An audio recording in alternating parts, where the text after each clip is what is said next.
요한일서 1장 9절 말씀이죠. 우리 함께 선포해 볼까요? 시작. 만일 우리가 우리 죄를 자백하면 그는 미쁘시고 의로우사 우리 죄를 사하시며 우리를 모든 불의에서 깨끗하게 하실 것이요. 요한일서 1장 9절 말씀. 아멘. 아멘. 그래서 지난주에는 자백에 대해서 함께 말씀을 나눴습니다. 만일 우리가 우리 죄를 자백하면 그는 미쁘시고 의로우사 우리 죄를 사하시며 우리를 모든 불의에서 깨끗하게 하실 것이요. 우리가 우리 죄를 자백할 때 우리는 두 가지 결과를 얻죠. 하나님으로부터 하나님께서 우리의 죄를 사하시며 또한 우리의 불의에서 우리를 깨끗하게 하신다는 그 놀라운 그 하나님의 말씀을 우리는 듣습니다. 그래서 우리는 지난주에 자백이라고 하는 제목을 가지고 함께 말씀을 나눴습니다. 자백해야 되죠. 왜 우리가 자백해야 하는가? 저는 네 가지로 말씀을 드렸는데 첫 번째로 하나님의 긍휼하심을 받기 때문이다라고 말씀을 드렸습니다. 우리가 하나님의 긍휼하심을 받기 때문에 우리는 자백해야 된다. 잠언 28장 13절에 보니까 자기의 죄를 숨기는 자는 형통하지 못하나 죄를 자복하고 버리는 자는 불쌍히 여김을 받으리라 이렇게 이야기했죠. 하나님의 긍휼하심을 받을 수 있습니다. 우리가 우리 죄를 자백하면 그는 미쁘신 하나님이시죠. 그래서 우리 죄를 사하시며 모든 불의에서 우리를 깨끗하게 하시는데 잠언 28장 13절에서 잠언 기자는 이렇게 이야기합니다. 자기의 죄를 버리는 자는 형통하지 못하나 죄를 자복하고 버리는 자는 불쌍히 여김을 받게 된다라고 말씀합니다. 두 번째로 우리가 죄를 왜 자백해야 되냐면 죄를 자백하면 죄의 용서함을 받기 때문입니다. 시편 30편 3절에서 5절 말씀에 보니까 내가 입을 열지 아니할 때 종일 신음함으로 내 뼈가 쇠하여도다. 주의 손이 주야로 나를 누르시오니 내 진액이 빠져서 여름 가뭄에 마른같이 되었나이다. 내가 이르기를 내 허물을 여호와께 자복하리라 하고 주께 내 죄를 아뢰고 내 죄악을 숨기지 아니하였더니 곧 주께서 내 죄악을 사하셨나이다. 여러분, 주의 손이 주야로 나를 누르신다는 거예요. 우리가 뭐가 있을 때? 입을 열지 아니할 때. 그래서 우리는 종일토록 신음합니다. 그래서 우리 뼈가 아주 쇠할 정도입니다. 왜? 주의 손이 밤낮으로 나를 누르시는 거예요. 확 누르시는 거예요. 그러니 내 진액이 빠져서 여름 가뭄에 마른같이 되었다. 그래서 우리가 주의 긍휼하심을 받아야 되지만 또 우리가 죄를 용서받기 위해서는요, 항상 죄를 자백하고 우리는 고백해야 될 줄로 믿습니다. 시편 32편 3절 말씀이 예전 성경에는 그렇게 돼 있잖아요. 지금 개역개정에는 내가 입을 열지 아니할 때 종일 신음함으로 내 뼈가 쇠하였도다 이렇게 이야기하지만 저는 그 개역 한글에 보니까 내가 토설치 아니할 때 종일 신음함으로 내 뼈가 쇠하였도다. 토설치 아니할 때 토설하라 이렇게 말씀하고 있습니다. 세 번째로 죄를 자백하지 않으면 스스로를 속이는 것이고 하나님의 말씀이 우리를 떠나기 때문입니다. 요한일서 1장 8절부터 10절 말씀. 만일 우리가 죄 없다고 말하면 스스로 속이고 또 진리가 우리 속에 있지 아니할 것이요. 9절 말씀. 만일 우리가 우리 죄를 자백하면 그는 미쁘시고 의로우사 우리 죄를 사하시며 우리를 모든 불의에서 깨끗하게 하실 것이요. 8절 말씀과 9절 말씀이 완전히 상반이 됩니다. 우리가 죄 없다라고 말하면 스스로 속이는 것이고 진리가 우리 속에 있지 아니할 것이라고 이야기합니다. 그러나 9절 말씀에 우리가 우리 죄를 자백하면 그는 미쁘시고 의로우사 우리 죄를 사하시며 모든 불의에서 우리를 깨끗하게 하신다고 말씀하고 있습니다. 10절 말씀에서 이렇게 부언하시죠.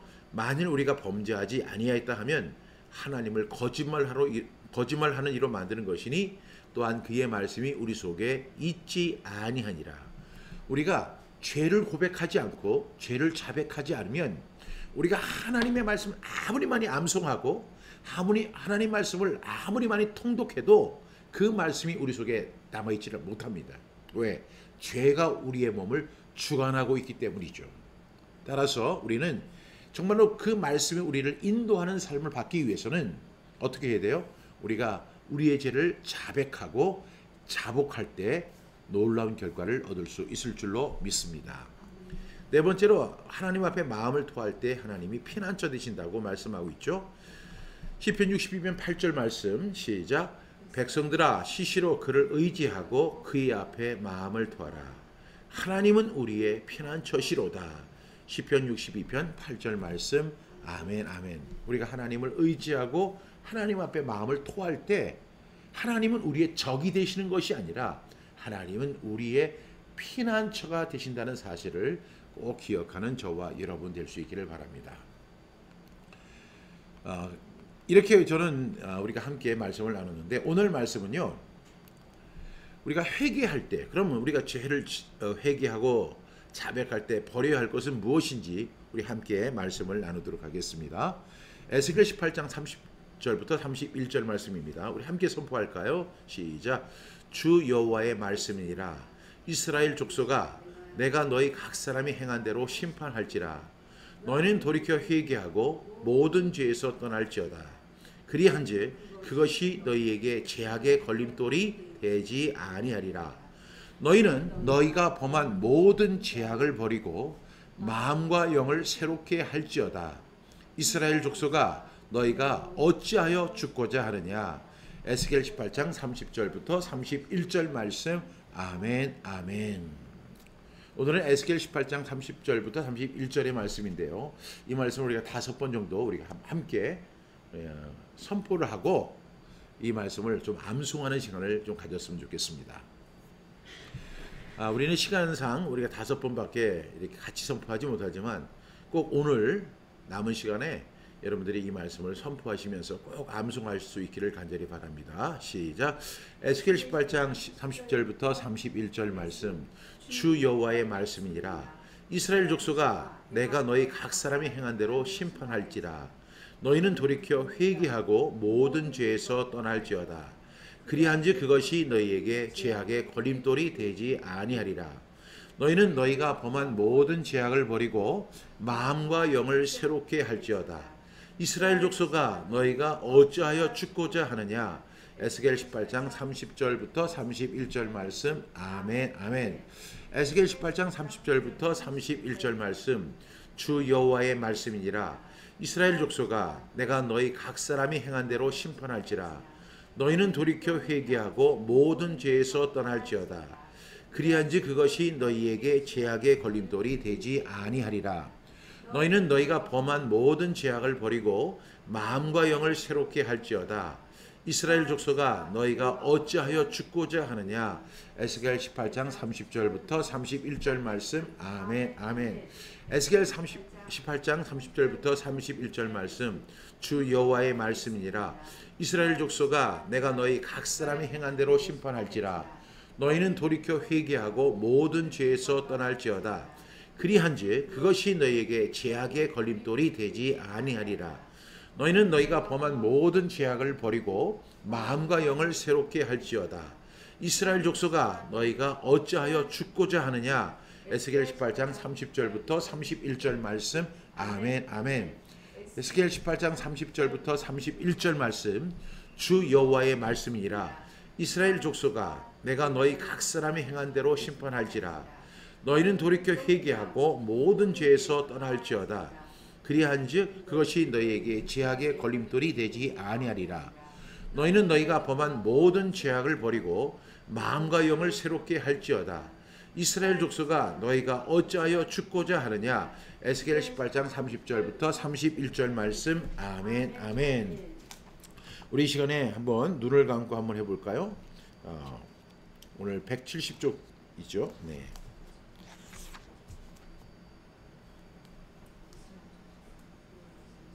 화면이 안 나오나요? 네. 우리 함께 선포합니다. 눈을 감고 암송하시는 분들은 눈을 감고 한번 해보겠습니다. 시작. 에스겔 18장 30절부터 31절 말씀. 주 여호와의 말씀이니라.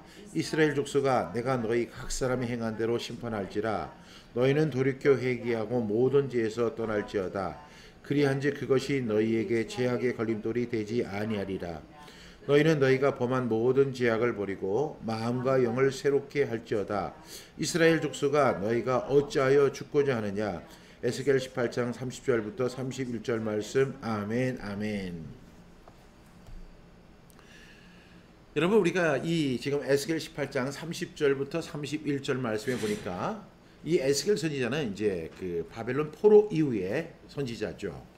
그런데 이제 오늘 에스겔을 통해서 우리에게 주시는 말씀이 이 말씀입니다. 주 여호와의 말씀이니라. 하나님의 말씀입니다.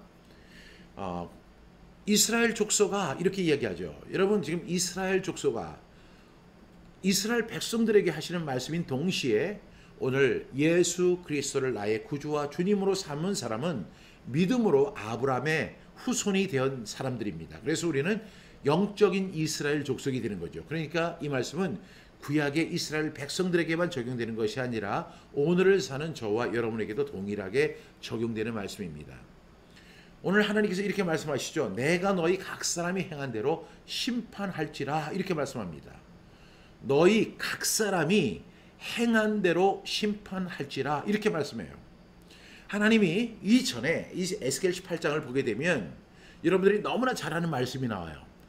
아들은 아버지의 죄악을 담당하지 아니할 것이요 아버지는 아들의 죄악을 담당하지 아니하리니 이는 뭐라고 했죠? 그 다음에 의인의 공의도 자기에게로 돌아가고 악인의 악도 자기에게로 돌아간다 이렇게 말씀합니다.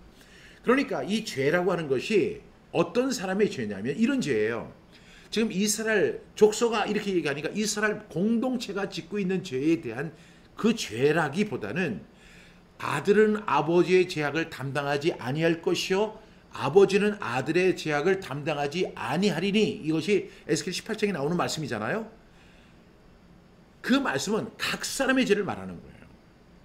박종신의 죄를 말하는 것이고 또 오늘 여기에 나오는 우리 석지혜 목사님의 죄를 말하는 것이고 김두락 장로님의 죄를 말하는 것이고 김남숙 전도사님의 죄를 말하는 거예요. 우리가 이렇게 죄에 대해서 이렇게 적용을 하면 좀 기분이 좀 나빠요. 그렇지만 좀 기분 좋게 받아들였으면 좋을 것 같아요. 왜? 모든 사람이 죄를 범하였음에 하나님의 영광에 이르지 못하더니 목회자들은요. 정말로 제가 지금 전도서 강의를 하는데 정말 힘들어요. 제가 웃으면서 전도서를 강의하지만 왜냐하면 이 전도서를 통해서 제가 이렇게 있다고 하면 저를 완전히 그냥 시궁창까지 바닥까지 다 그냥 끌어내리는 기분이에요. 그러니까 사람들이 피상적으로 보면 이 전도서는 어떤 것이냐면 완전히 허무주의를 이야기하는 것 같다. 이렇게 우리가 묘사할 수 있지만 아닙니다. 내가 죽어야 돼요. 그 전도서는 나를 죽이는 겁니다. 나를 죽이는 거예요. 내가 죽어야만 주의 영광을 봅니다. 내가 죽어야만 정말로 주님의 영광을 보게 되는 거예요. 내 눈이 주의 영광을 보려면 내가 죽어야 돼요. 그런데 그 전도서 강의를 할 때마다 참 힘들거든요. 전 목사님들의 심정을 충분히 이해를 해요. 그래서 지난주에 제가 그 전도서 9장을 갖다 강의했는데 우리나라 목사님들 가운데서 전도서 9장을 강의하는 목사님들이 거의 없어요. 또 해도 그냥 그 부분을 어느 정도 인용을 해서 그 중에 중요한 말씀만 이렇게 할 뿐이지 진짜 처음부터 끝까지 이렇게 강의를 하다 보면 설교자도 되게 힘들어요. 그런데 그와 마찬가지로 죄에 대해서 이야기하는 것도 굉장히 힘들어요. 그렇지만 한번 생각해 보세요. 제가 지금 오늘 이 자리에서 죄에 대해서 이야기하는 것은 제가 저는 의롭고 저는 떳떳하고 저는 죄가 없기 때문에 이렇게 말하는 것이 아니라 이 말씀은 저를 향한 말씀인 동시에 그리고 이렇게 제가 말씀을 드리는 이유는 정말로 여러분들이 정말 하나님과 온전한 관계 그리고 정말로 행복한 삶을 살아가기 위해서는 이 죄의 문제는 반드시 청산해야 되기 때문에 그렇습니다. 하나님께서 말씀하시기를 이렇게 말씀하시잖아요. 너희 각 사람이 행한 대로 심판하겠다. 그러니까 우리가 각 사람이 행하는 것이 있어요. 각 사람이 행하는 것. 저도 행하는 것이 있고 김남숙 전사님도 행하는 것이 있고 우리 석지혜 목사님도 행하는 것이 있고 차영순 집사님도 행하는 것이 있어요. 어떤 면에서 보면 이 사람은 목사고 어떤 사람은 전도사님이고 이분은 집사님이고 이 사람은 참 신실한 사람이고 이 사람은 성실한 사람이고 이 사람은 참 의로운 사람이고 그렇지만 우리가 각 사람이 행한 죄가 있어요. 근데 그 각 사람이 행한 죄대로 하나님이 심판하시겠다고 지금 공언하시는 거예요. 그러면서 이렇게 이야기합니다. 너희는 돌이켜 회개해라. 돌이켜서 회개하라. 그러니까 회개가 뭐라고 했죠? 돌이키는 것이고 돌이키는 것이 회개입니다. 그러면서 그 다음에 결단의 행동으로 뭐라고 하냐면 모든 죄에서 떠날지어다 이렇게 이야기합니다. 여기서 우리가 주목해야 할 두 가지가 뭐냐면 각 사람이 행한 죄가 있어요. 그러니까 이 사람은 어떤 습관적으로 짓는 죄, 상습적으로 짓는 죄, 이 사람은 이 죄의 이 죄를 쉽게 짓는 상습적으로 짓는 죄들이 있어요. 각 사람이 짓는 죄도 있고 지금 하나님은 뭐라고 말씀하시냐면 돌이켜 회개해라 그렇게 말씀하시면서 모든 죄에서 떠날지어다 이렇게 얘기합니다. 죄는 각양각색인 죄가 있다는 거예요. 모든 죄. 그래서 죄 앞에 뭐라고 했어요? 모든 죄라고 이렇게 정의합니다. 모든 죄. 그리한즉 그것이 너에게 죄악의 걸림돌이 되지 아니하리라 이렇게 말씀합니다. 31절에도 이렇게 이야기하죠. 너희는 너희가 범한 모든 죄악을 버리고 그러니까 죄를 한 죄만 버리는 게 아니라 모든 죄를 버리는 거예요. 모든 죄. 그래서 오늘 저는 제가 모든 죄에 대해서 함께 나누려고 해요. 모든 죄. 과연 모든 죄는 무엇일까?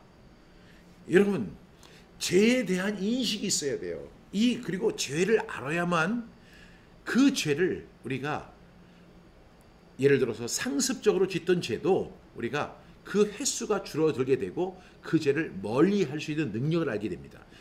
그래서 우리는 그 모든 죄의 종류에 대해서도 알아야 할 필요가 있을까요? 없을까요? 있습니다. 성경에는요, 그 모든 죄에 대한 죄의 시리즈를 쭉 나열해서 설명해요. 그래서 그 죄를 한번 적용해 봐야 돼요. 내 자신에게 적용해 봐야 돼요. 이 A라는 죄가 있고 이 죄를 내가 짓고 있는가? B라는 죄가 있는데 이 B라는 죄를 내가 짓고 있느냐?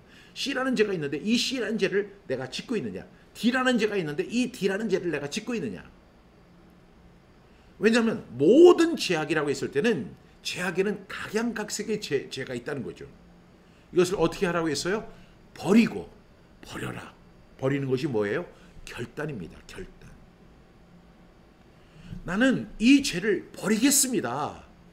근데 이렇게 결단하려면 뭘 해야 돼요?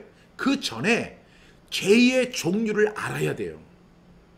그리고 내가 상습적으로 짓는 죄가 무엇인지를 알아야 돼요. 내가 어떤 죄에 대해서 유독 약한지를 알아야 돼요. 그래야만 그 죄에서 벗어날 가능성이 있는 거예요. 그리고 그 죄를 계속해서 반복해서 짓는데 그 반복하는 횟수가 적어질 뿐만 아니라 나중에는 그 죄에서 벗어날 수 있는 그 죄를 극복할 수 있는 상황까지 이룰 수 있습니다. 그러니까 우리는 결단해야 돼요. 죄를 버리기로.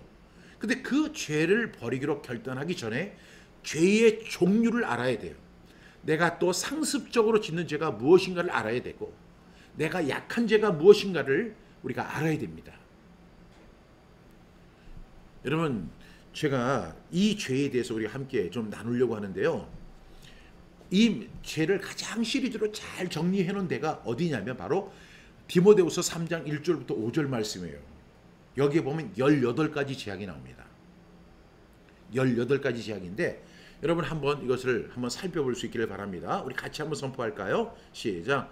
너는 이것을 알라. 말세에 고통하는 때가 이르러 사람들이 자기를 사랑하며 돈을 사랑하며 자랑하며 교만하며 비방하며 부모를 거역하며 감사하지 아니하며 거룩하지 아니하며 무정하며 원통함을 풀지 아니하며 모함하며 절제하지 못하며 사나우며 선한 것을 좋아하지 아니하며 배신하며 조급하며 자만하며 쾌락을 사랑하기를 하나님 사랑하는 것보다 더하며 경건의 모양은 있으나 경건의 능력은 부인하는 이 같은 자들에게서 네가 돌아서라.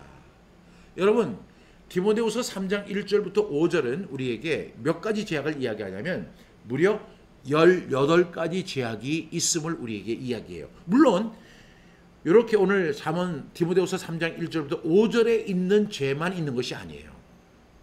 이보다 훨씬 더 많은 죄가 있습니다. 그런데 우리가 분명히 기억해야 할 것은 우리 1절 말씀해 보니까 너는 이것을 알라 이렇게 이야기합니다. 너는 이것을 알라. 여러분 지금 이 말씀은 사도 바울이 믿음의 아들 디모데에게 하는 거예요. 그러니까 이 죄는 지금 믿지 아니하는 난 크리스찬들에게 주시는 말씀이 아니고 크리스찬들에게 주시는 말씀이라는 것을 기억해야 돼요. 그러니까 나는 크리스찬입니다. 나는 하나님을 믿는 사람입니다. 나는 구원받은 사람입니다. 나는 죄사함을 받은 사람입니다. 나는 이제 하늘나라 시민권을 가진 사람입니다. 나는 목사입니다. 그리고 나는 하나님을 사랑하는 사람입니다. 그럼에도 불구하고 내가 상습적으로 짓는 그 죄가 18가지나 있다는 사실을 지금 우리에게 설명하고 있어요. 말세 지말이 되면 이렇게 이야기합니다. 너는 이것을 알라. 말세 고통하는 때가 이르러. 지금 말세 지말이죠. 말세 중에서도 말세인데 첫 번째로 사람들이 자기를 사랑한다는 거예요. 자기를 사랑하는 죄.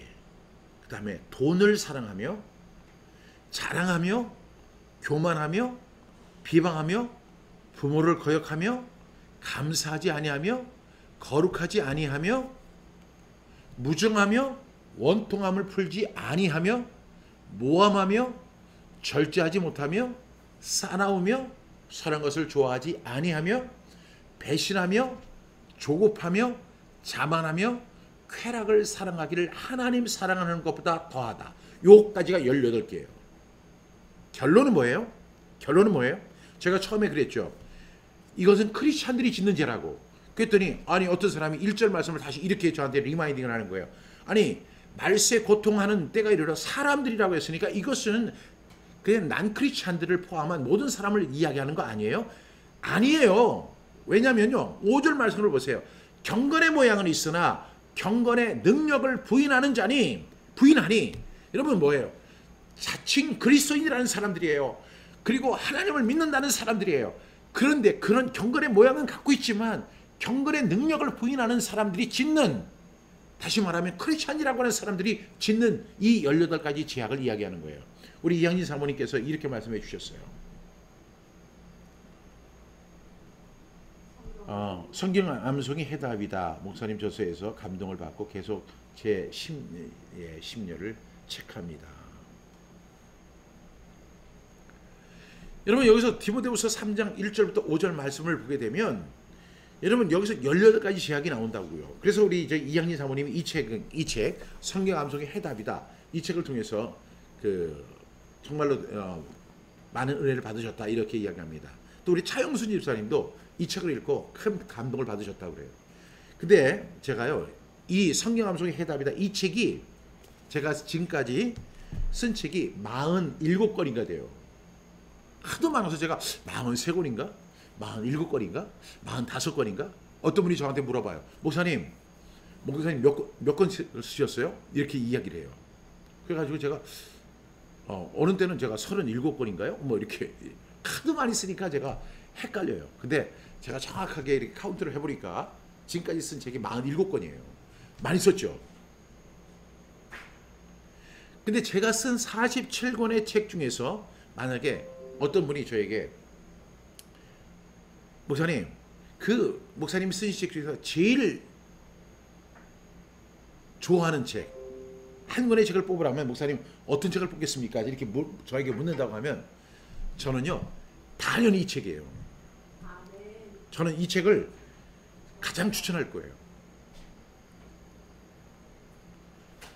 여러분 이 성경 암송의 해답이다 이 책이요 정말로 저는 제가 지금까지 썼던 책 중에서 가장 대표적인 책이라고 생각하고 가장 좋아하는 책이고 가장 많은 분들이 이 책을 읽으면 그 사람이 성경 암송을 안 할 수가 없게 돼요.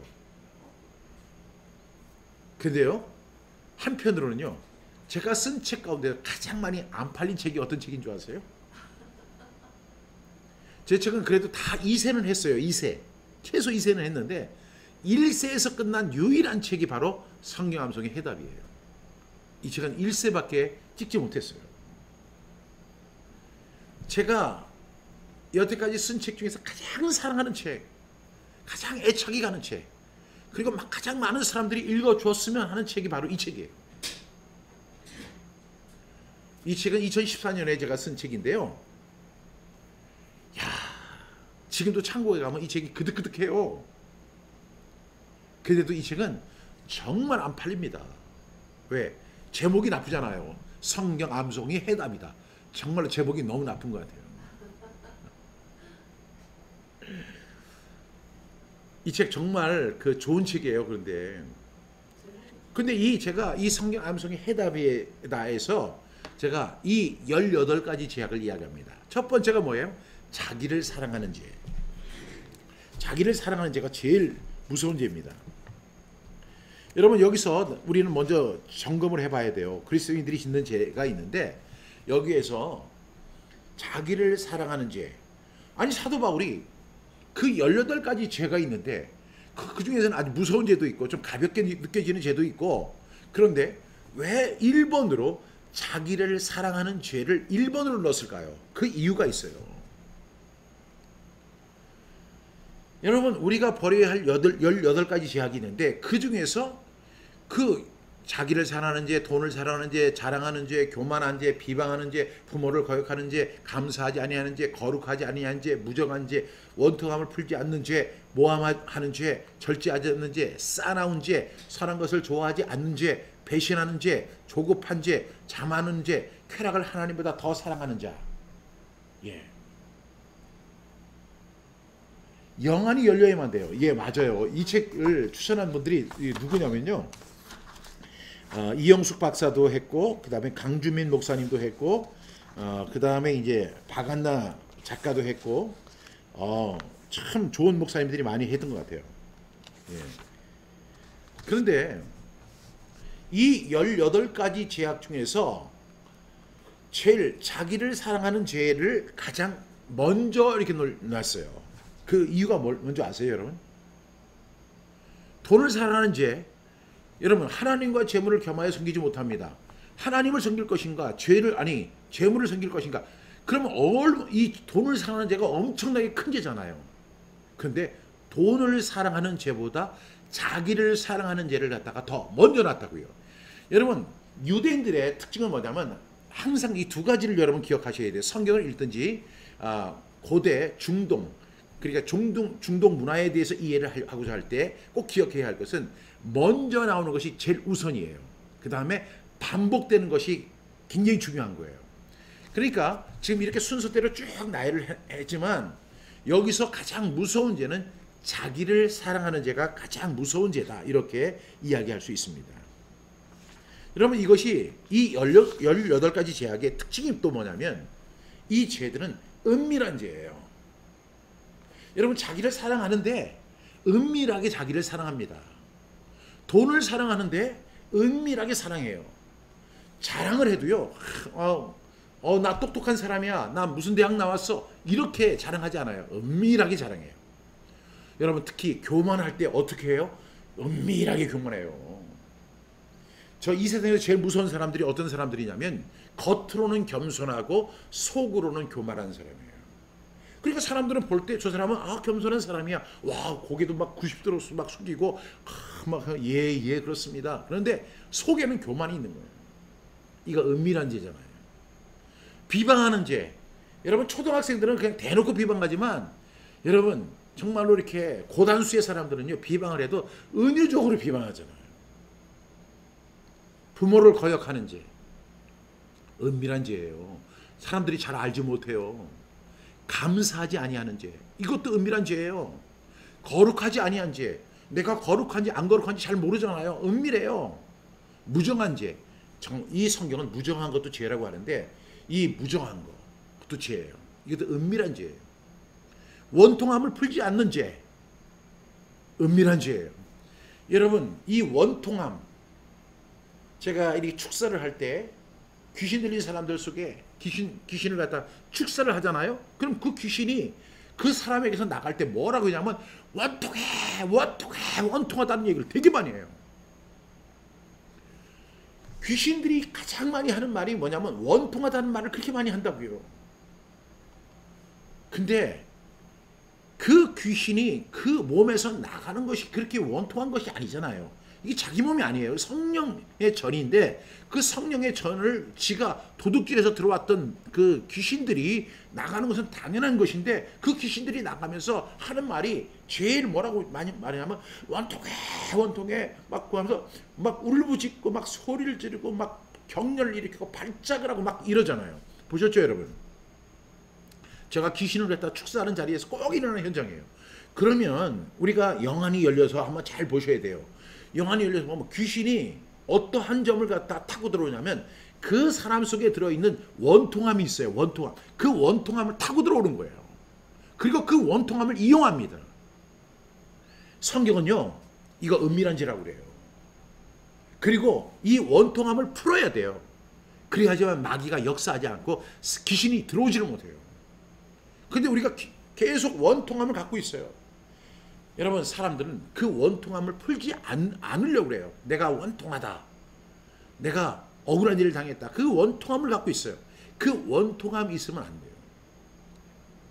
그 귀신들이 들어오는 길을 열어주는 거예요. 원통함이. 모함하는 죄. 여러분 교회 안에 교회를 사랑의 공동체라고 이야기하잖아요. 근데 교회 안에 모함하는 사람이 얼마나 많아요. 모함하는 사람이 엄청 많아요. 절제하지 않는 것도 죄입니다. 사랑한 것도 죄입니다. 선한 것을 좋아하지 않는 것도 죄입니다. 배신하는 것도 죄입니다. 조급한 거 그것도 죄입니다. 자만하는 거 죄입니다. 18번에 보니까 쾌락을 하나님보다 더 사랑하는 것도 죄입니다. 이러한 죄가 우리가 버려야 할 18가지 은밀한 죄악입니다. 제가 결론적으로 말씀을 드리면 여러분 한번 생각해 보십시오. 그러면 우리 그리스도인들이 은밀하게 짓고 있는 이 18가지 죄악을 근본적으로 해결할 수 있는 방법이 뭐예요? 이것을 해결할 수 있는 유일한 방법은 바로 하나님의 말씀입니다. 사람들은 이렇게 이야기할 수 있어요. 아니 당연히 하나님 말씀이니까 그렇겠지 이렇게 생각할 수 있어요. 그런데 여러분들이 잘 아는 것처럼 디모데후서 3장 1절부터 5절까지 이 말씀을 한 다음에 이렇게 이야기합니다. 여러분 한번 잘 들어보세요.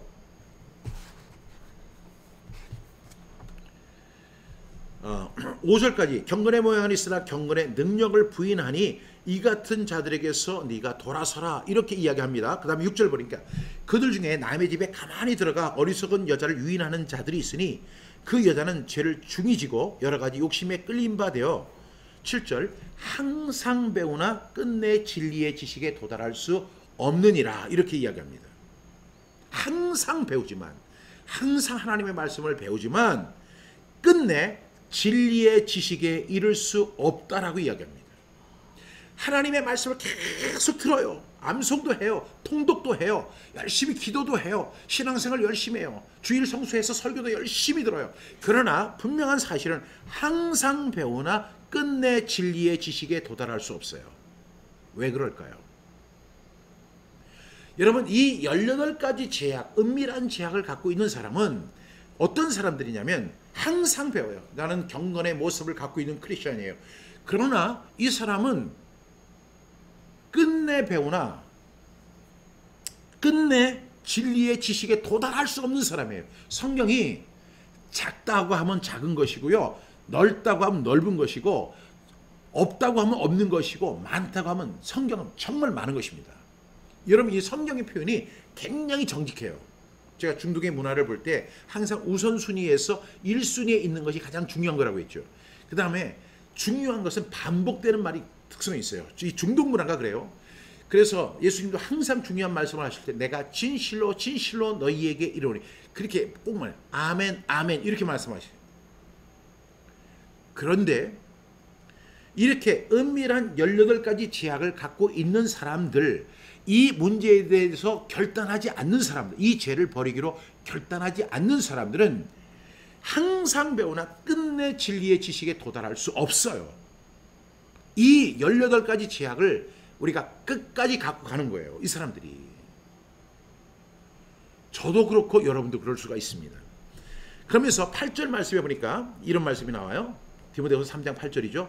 얀네와 얀브레가 모세를 대적한 것까지 그들도 진리를 대적하니 이 사람은 그의 마음이 부패한 자요 믿음에 관하여는 버림받은 자니라. 이렇게 이야기합니다. 여기서 얀네와 얀브레가 나오죠. 얀네와 얀브레. 여러분, 얀네와 얀브레가 누구예요? 성경에 얀네와 얀브레는 딱 한 번 여기밖에 안 나와요.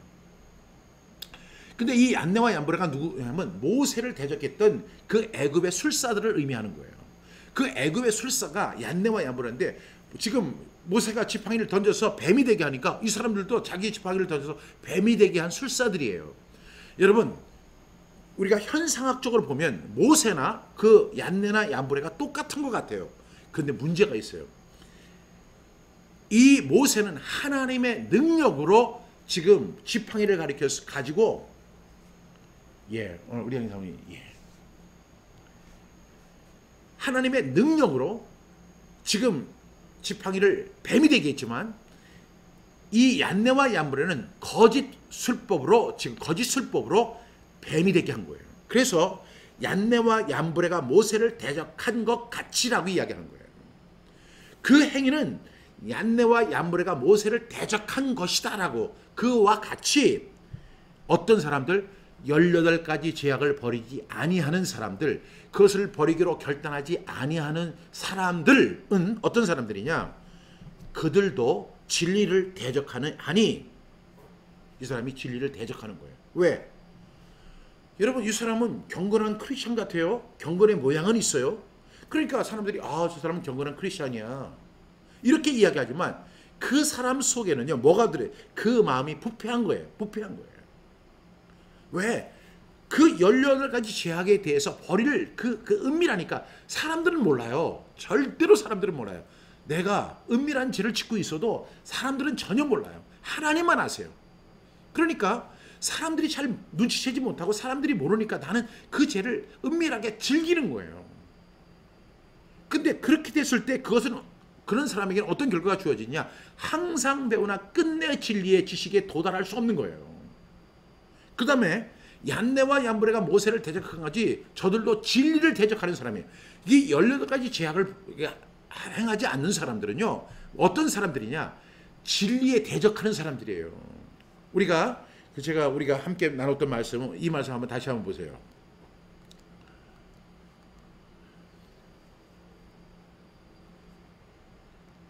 우리가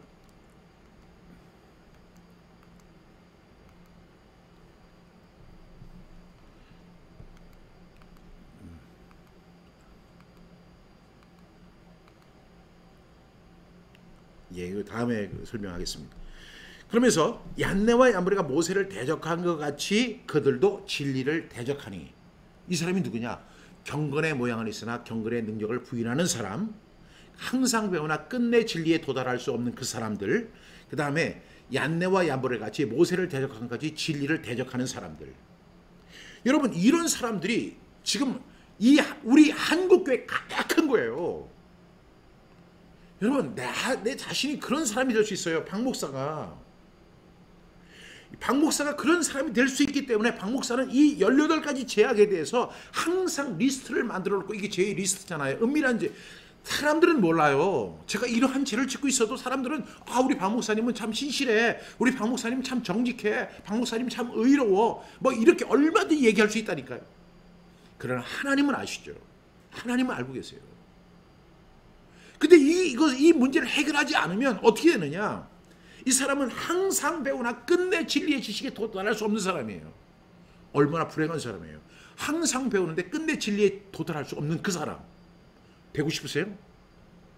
그 다음에 얀네와 얀브레가 모세를 대적한 거지. 얀네와 얀브레가 모세를 대적했다고 그들은 생각 안 했어요.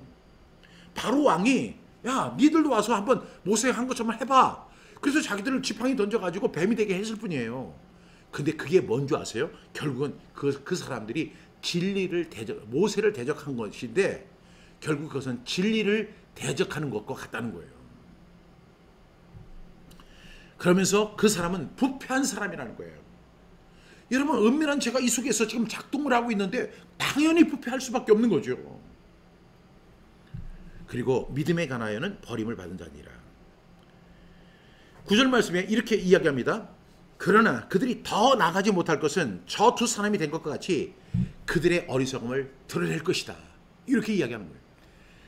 여러분, 절대로 이 18가지 죄악을 해결하지 못하는 사람은 절대로 진보하지 못합니다. 나가지 못합니다. 진리에 도달할 수 없습니다. 어쩌면 천국 자칭 그리스도인이라고 해도 그 사람 천국 가지 못할 수 있어요.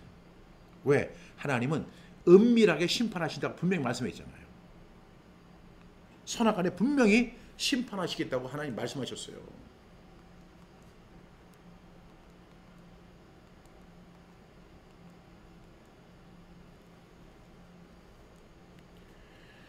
여기 보세요.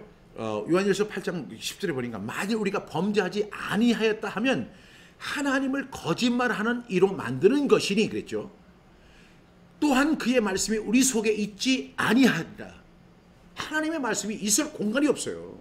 이거는 그냥 하나의 어떤 문장상의 어떤 상징성을 의미하는 것이 아니라 이건 실제적인 일이에요.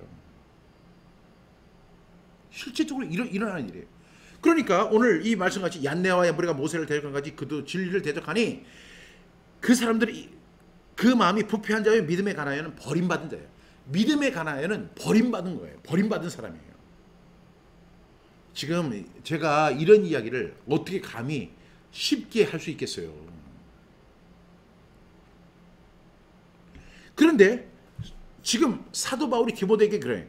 그런 사람들은 마음이 부패한 자요. 믿음에 관하여는 나는 믿음 있는 사람이야 이렇게 얘기할지 모르지만 믿음에 관하여는 버림받은 사람이에요.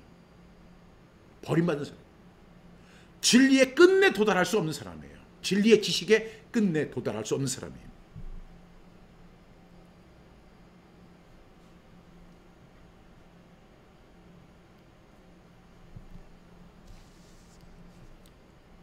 그러면서 사도 바울이 이제 이렇게 이야기를 하죠. 이제 쭉쭉 설명을 하다가 14절에 가서 이렇게 이야기합니다. 그러므로 너는 배우고 확실한 일에 거하라. 내가 누구에게서 배운 것을 알며 그러면서 디모데에게 이렇게 이야기하죠. 또 어려서부터 성경을 배웠나니 성경은 능히 너로 하여금 구원에 이르는 지혜가 있게 하느니라 그랬어요. 여러분 여기서 우리가 이 하나님의 말씀은 구원에 이르는 지혜가 있게 한다라고 이렇게 말씀하지만 여러분 여기서 사도 바울이 이야기한 의도는 이 얘기예요.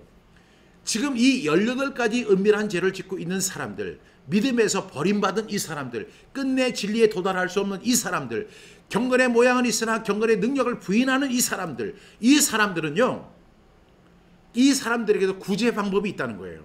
구제 방법이 뭐냐면 네가 어려서부터 성경을 알았는데 이 성경이 능히 너로 하여금 구원에 이르는 지혜가 있게 한다. 그 18가지 죄악 때문에 끝내 지식에 진리의 지식에 도달할 수 없는 사람들이고 그리고 믿음의 파선을 한 사람들이고 그 마음이 부패한 사람이고 진리를 대적했던 그 사람들조차도 성경을 통해서 하나님의 말씀을 통해서 구원에 이르는 지혜를 얻게 한다는 거예요.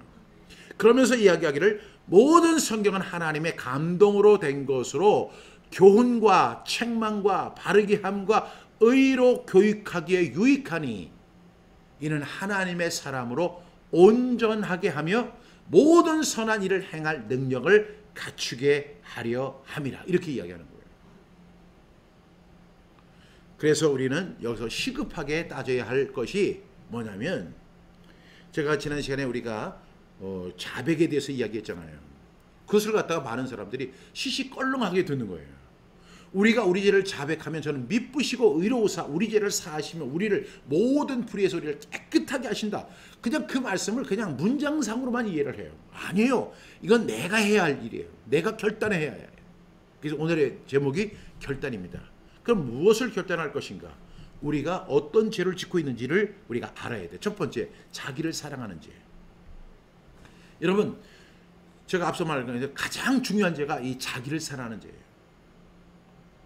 그래서 제가 이 자기를 사랑하는 죄에 대해서 한번 제가 이렇게 연구를 했어요. 제가 논문도 썼어요. 근데 자기를 사랑하는 죄가 왜 무서운 죄냐? 이 죄를 가리켜서 모태죄라고 그래요. 모태죄.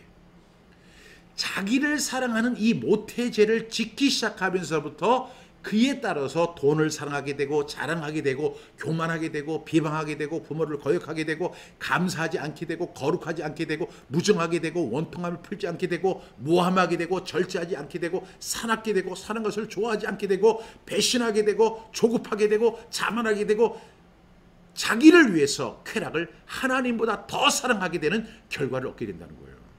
그렇기 때문에 제일 무서운 죄가 뭐라고요? 자기를 사랑하는 죄예요.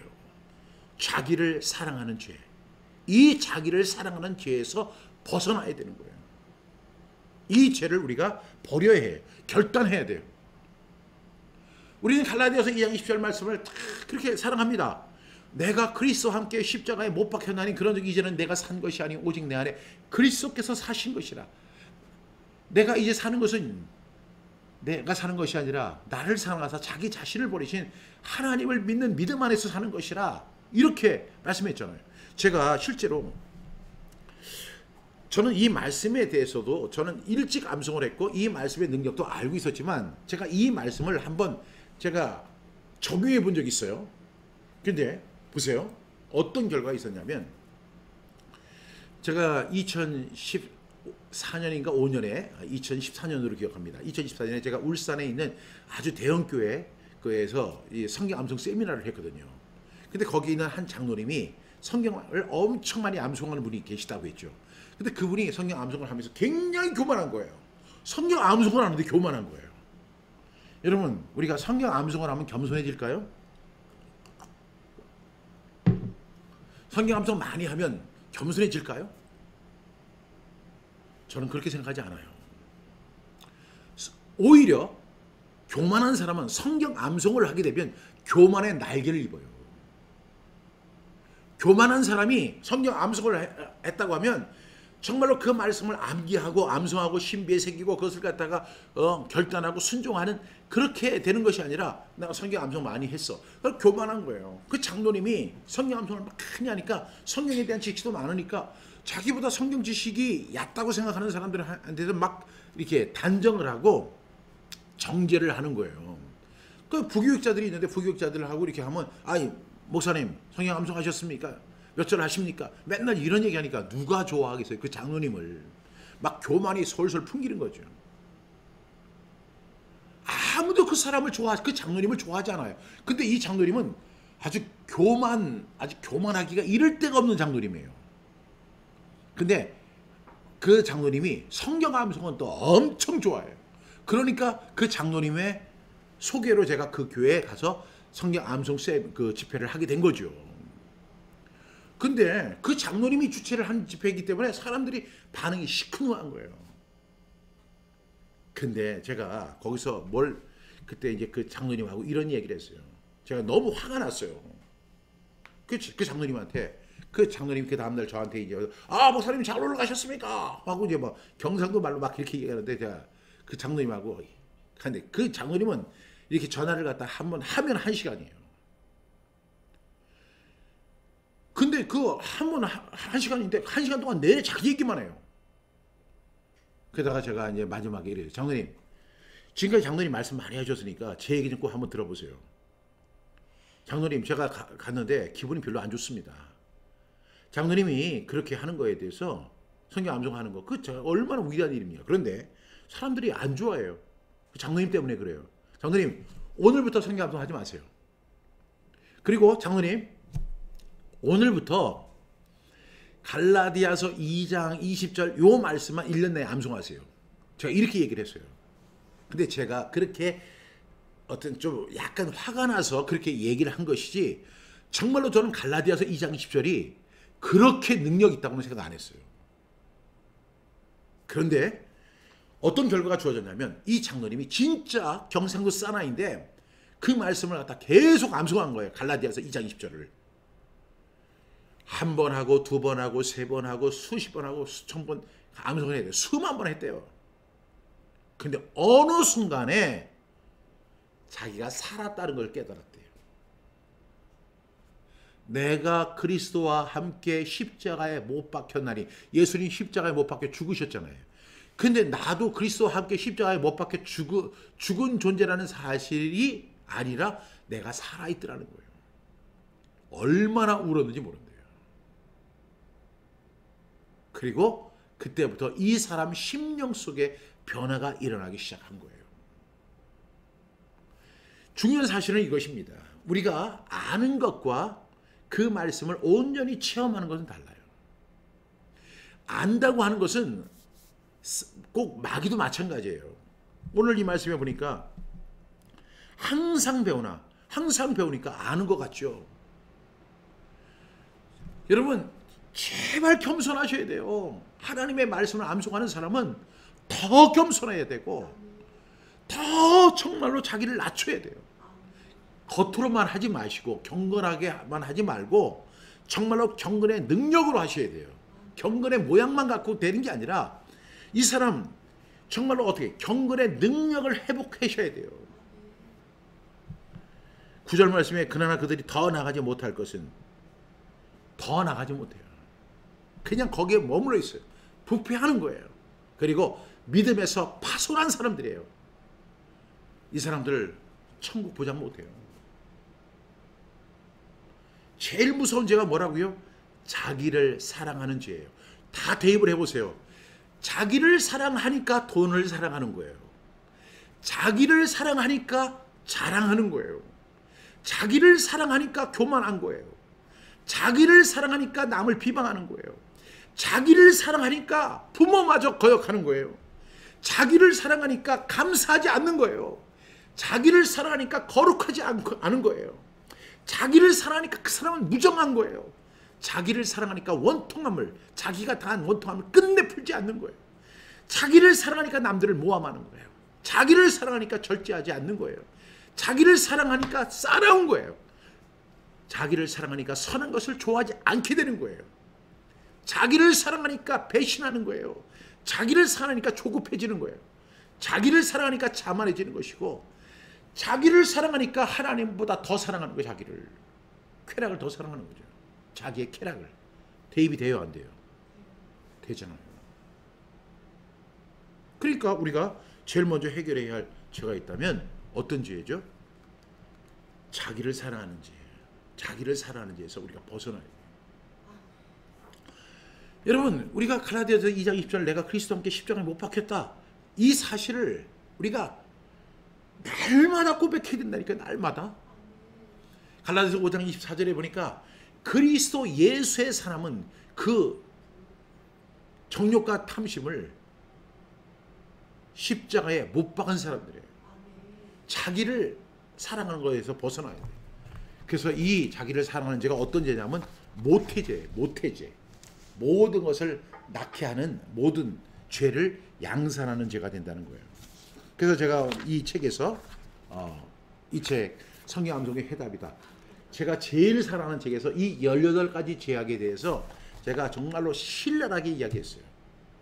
물론 저도 이 18가지 죄악에서 제가 다 그 문제를 해결한 건 아니에요. 그렇지만 이 18가지 죄악은 저의 항상 제 리스트예요.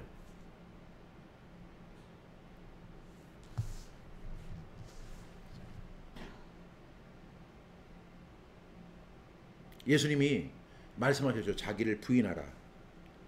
무리와 제자들을 불러 이르시되 누구든지 나를 따라오려거든 자기를 부인해야 돼요. 그리고 자기 십자가를 지고 나를 쫓을 것이다. 이 말씀이 굉장히 쉬운 말씀 같아요? 아니요. 굉장히 어렵습니다. 그래서 예수님을 진정으로 따른다는 것이야말로 결코 쉽지 않은 일이다. 볼트만, 우리가 잘 아는 볼트만 신학자는 그런 이야기 했습니다. 결단이라고 하는 말로 그 길의 엄중함을 설명했다. C.S. 루이스는 이렇게 이야기합니다. 결단할 수밖에 없는 인간의 연약성과 견주어 나타나는 하나님의 놀라운 결정을 수용했다. 이 책에 이렇게 기록되어 있습니다. 여러분 이 책 한번 보셔야 돼요? 안 보셔야 돼요? 보셔야 돼요. 근데 이 책 여러분 구입할 수 없어요. 왜냐하면 이 책을 이제 절판하기 때문에 그래요. 절판합니다. 이 책.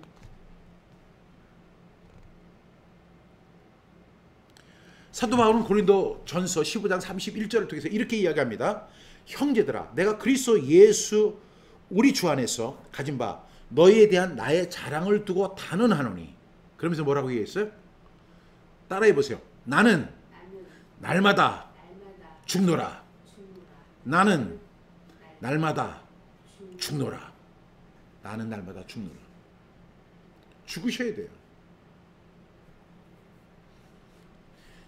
여러분, 우리가 이 자기를 사랑하는 죄에서 벗어나야 돼요. 그렇죠? 그래서 저는 오늘 이 말씀, 그 다음에 부수적인 거, 돈을 자랑하고 이런 분, 자랑하고 교만하고 비방하고 부모를 이런 죄들 다 무서운 죄지만, 일단 우리가 퍼스트 스텝이 뭐예요? 자기를 사랑하는 죄에서 벗어나야 돼요. 이 자기를 사랑하는 죄에서 벗어나지 않는 사람은 항상 배우나 끝내 진리의 지식에 도달할 수 없는 사람이에요. 제가요, 이런 경우를 많이 봐요.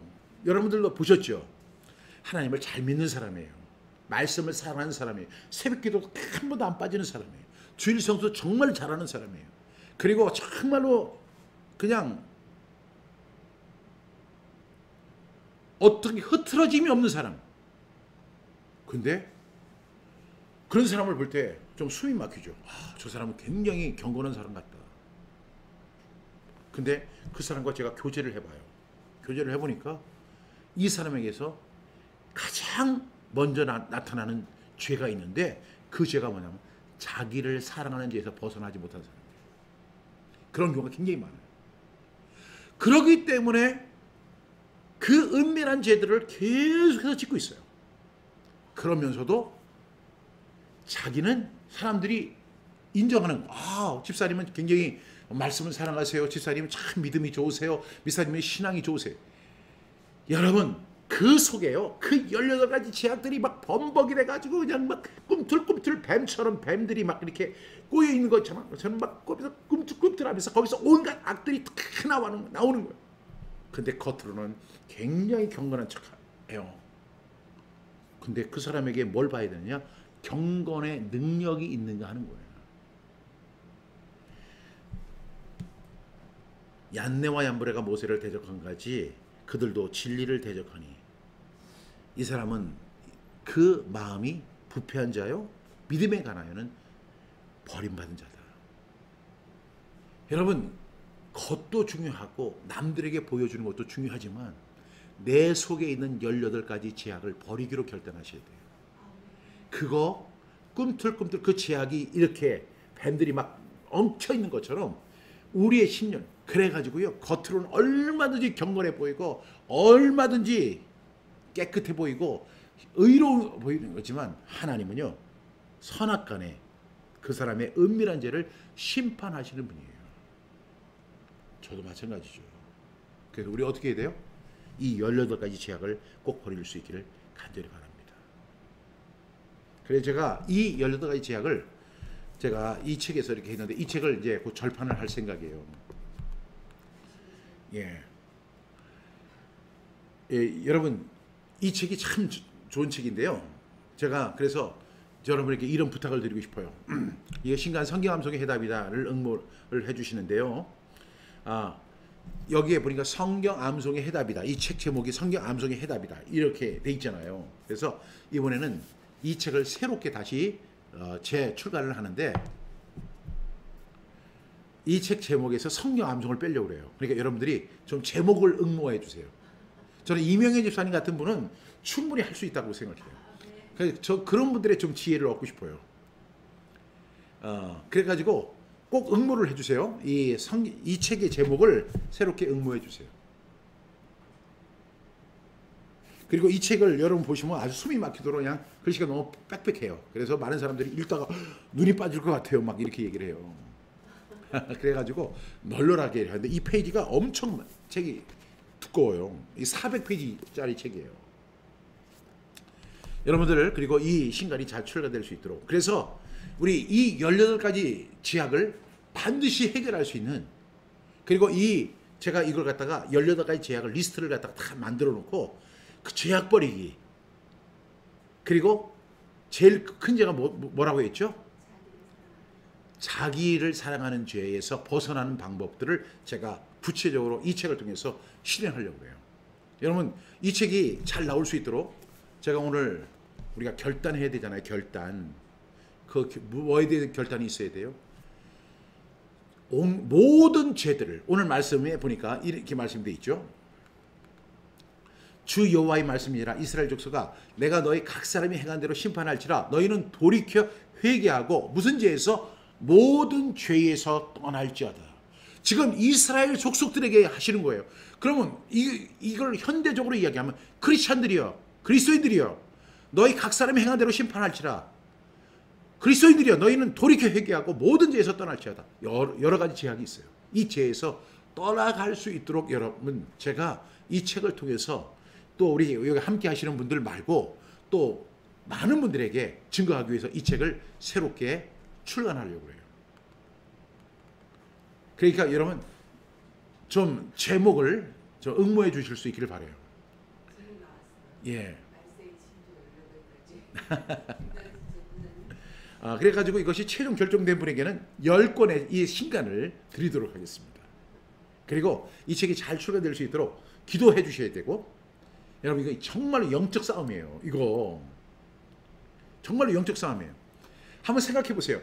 제가 지금까지 쓴 47권의 책 가운데 그 제 책들이 대다수가 괜찮아요. 좀 이 퀄리티가 돼요. 자기를 자랑하면 이제 또 걸렸네요, 제가. 근데 제가 가장 정말로 이 뭉개지는 가슴을 안고 쓴 책이 이 책이에요. 그리고 이 책을 제가 또 읽을 때마다 막 울면서 이 책을 읽은 책이에요. 그리고 지금까지 이런 이야기를 많이 해요. 제 아내가 제일 많이 해요. 이제 전화가 이제 제 아내한테 이렇게 오는데, 이 책을 읽은 사람은 완전히 변한다는 거예요. 그리고 이 책을 읽은 사람은 반드시 성경 암송을 하지 않을 수가 없다는 거예요.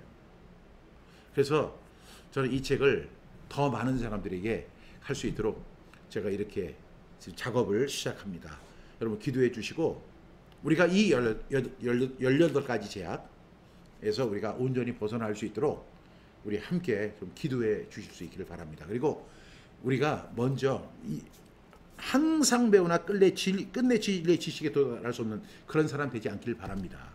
그리고 얀네와 얀브레 같이 그런 사람 되지 않기를 바라요. 진리를 대적하는 사람이에요. 그리고 그 마음이 부패한 사람이고 믿음에 대해서는 버림받은 사람. 여러분 이런 사람 되지 않기를 간절히 바라면서 저는 오늘 이 책에 대한 응모를 여러분에게 합니다.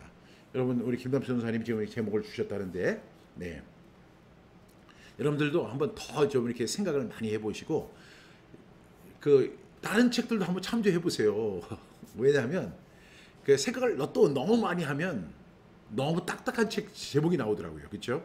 근데 사람들이 쉽게 읽고 쉽게 도전할 수 있도록 좀 그런 제목이었으면 좋겠습니다. 네. 우리 김남수 전사님 역시 굉장히 탁월하신 것 같아요. 그리고 이 책을 위해서 기도와 후원으로 동력해 줄 수 있기를 바랍니다. 그래서 이 책이 올 상반기 중에 올 6월, 지금 벌써 2월 23일이잖아요. 상반기 중에 출시될 수 있도록 여러분 기도해 주시고, 또 물질로도 여러분 후원해 주시길 바랍니다. 이 책을 갖다가 잘 만들도록 해서 더 많은 사람들에게 더 많이 읽혀지도록. 이 책은 워낙 두껍기 때문에 두꺼운 책은 절대로 베스트셀러가 될 수가 없어요. 왜냐하면 사람들은 250페이지 이상 되는 책에서 베스트셀러가 거의 나오지 않는다고 그러거든요. 그렇지만 그건 중요하지 않습니다. 이 책이 더 많은 사람들에게 읽어줄 수 있도록 더 쉽게, 더 편하게, 그래서 그리고 제가 중간중간에 디자인하는 과정, 디자인 표지도 제가 한 3개씩 올라오거든요. 그것도 보여드릴 테니까 여러분이 선정해 주실 수 있으면 좋겠습니다. 다시 오늘 말씀으로 다시 돌아갑니다. 시작. 에스겔 18장 30절부터 31절 말씀. 주 여호와의 말씀이니라. 이스라엘 족속아, 내가 너희 각 사람의 행한 대로 심판할지라. 너희는 돌이켜 회개하고 모든 죄에서 떠날지어다. 그리한즉 그것이 너희에게 죄악의 걸림돌이 되지 아니하리라. 너희는 너희가 범한 모든 죄악을 버리고 마음과 영을 새롭게 할지어다. 이스라엘 족속아, 너희가 어찌하여 죽고자 하느냐. 이 말씀이 오늘 디모데 전서 3장 1절부터 9절까지 이 말씀이 완전히 그림자와 같이 같은 말씀이에요. 여러분, 이 말씀대로 우리가 모든 죄악에서 떠나고 죄악의 걸림돌이 되지 않는 모든 죄악 버리고 우리의 마음과 영을 새롭게 하는 저와 여러분 모두가 되기를 주님의 이름으로 축복합니다. 하나님이 이렇게 말씀하세요. 이스라엘 족속아, 너희가 어찌하여 죽고자 하느냐. 어찌하여 죽고자 하느냐. 하나님은 모든 사람이 구원을 받으며 진리를 아는 데 이르기를 원하신다고 했어요. 하나님은 모든 사람이 구원받아서 구원받고 진리를 아는 데 이르기를 원하신다. 하나님의 심정이에요. 하나님의 심정. 이 심정을 우리가 알고 그렇게 하기 위해서는요, 반드시 모든 죄에서 떠나는 저와 여러분 되셔야 돼요. 그래서 죄악이 우리의 삶에 걸림돌이 되지 않고 우리의 마음과 영을 새롭게 함으로 말미암아 정말로 하나님이 기뻐하시는 거룩한 삼재물로 살아가는 우리 모두가 되기를 주님의 이름으로 축복합니다. 오늘 우리 함께 기도하고 마치겠습니다. 참으로 좋으신 하나님, 하나님의 은혜와 사랑에 감사합니다. 오늘 에스겔서를 통해서 주시는 이 말씀에 우리가 귀를 기울일 수 있도록 도와주시고 우리의 마음을 열어 주시옵소서. 하나님, 이 시간에 우리 김두락 장로님, 우리 석지혜 목사님 위해서 기도합니다. 김두락 장로님 지금 연약한 가운데 있습니다. 김포 우리 병원에 입원해 있습니다. 하나님, 뇌에 경색이 일어났는데 하나님 MRI를 찍어야만 그 결과를 알 수 있다고 합니다. 하나님, 그의 시력이 회복되는 은혜가 있게 해주시고 모든 것이 정상으로 돌아올 수 있도록 하나님 지켜 주시옵소서. 모든 병만은 예수의 이름으로 떠나갈지어다. 우리를 괴롭게 하는 모든 질병은 예수 그리스도의 이름으로 떠나갈지어다. 하나님의 치료의 강선이 임할지어다. 하나님 도와주시옵소서. 김두락 장로님 영육간의 강건하라고 하나님 지켜주시옵소서. 오늘도 우리에게 속한 한 분 한 분 기억하여 주시고 한 주간을 살아갈 때 하나님 믿음으로 살게 하시고 말씀대로 살아가게 하시고 하나님의 선하시고 기뻐하시고 온전하신 뜻을 분별하며 살아가는 거룩한 산재물의 삶을 살아가는 우리 모두가 되게 하여 주시옵소서. 주님 앞에 의탁합니다. 우리의 모든 죄를 버리게 하시고 자기를 사랑하는 것을 부인하고 주님을 따라가는 우리 모두가 되게 하여 주옵소서. 예수님의 이름으로 간절히 기도드렸습니다. 아멘.